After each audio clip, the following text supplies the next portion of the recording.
How does the Quran balance between determinism, God's omniscience, and human free will? Imagine life as a book. You are the author, writing each page through your choices and actions. At the same time, there is an all-knowing editor, God, who already knows how the story ends. This doesn't mean you are forced to write in a specific way. Rather, God, with his infinite knowledge, already knows which path you will choose. This forms the basis of the balance between God's predestination and your free will. God has full control over everything that happens in the universe. The Quran states, "No disaster strikes upon the earth or among yourselves, except that it is in a register before we bring it into being. Indeed, that for Allah is easy." Quran 57:22. Imagine rain suddenly falling. Not only did God know it would rain, but he also knew the exact landing spot of each drop. Similarly, everything that happens in your life is known to God long before it occurs. Here's the fascinating part. Despite God's omniscience, you have free will to shape your life. The Quran also says, "And say, the truth is from your Lord, so whoever wills, let him believe, and whoever wills, let him disbelieve." Quran 18:29. It's like standing before two doors, one leading to light and the other to darkness. God shows you the way, but you are the one who chooses which door to enter. No one forces you. This is your test in life. This balance between God's knowledge and your free will becomes even clearer in the Quran's words. "Indeed, we guided him to the way, be he grateful or ungrateful." Quran 76, verse 3. It's like holding a map and facing a crossroads. The map shows the paths, but the steps you take are your own. The Prophet Muhammad, peace be upon him, explained this further in a hadith.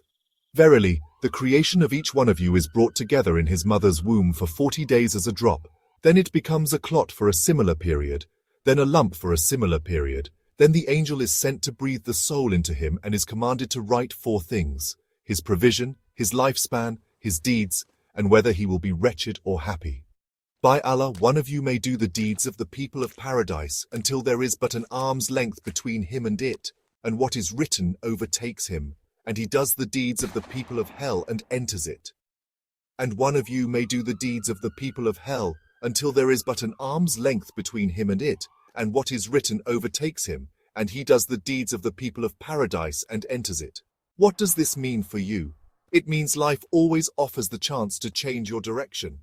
Even if you have taken steps away from God, there is an opportunity to turn back. Like a football player about to lose the match who makes a last-minute goal to turn the game around. Similarly, someone who seems to have chosen the right path can still go astray if their heart isn't sincere. That's why the final step, life's end, is so important. You may have heard of people who lived sinful lives but repented and turned to God in their final moments. This is a good ending, something we should all strive for. The Hadith teaches 3 key lessons. 1. Perseverance is crucial. Your actions matter until the very end. It's not how you begin but how you finish that counts. 2. Hope and fear. Never lose hope, no matter how far you feel from God. At the same time, don't become arrogant and assume your good deeds guarantee you paradise. 3. God is just. God judges you based on the choices you make.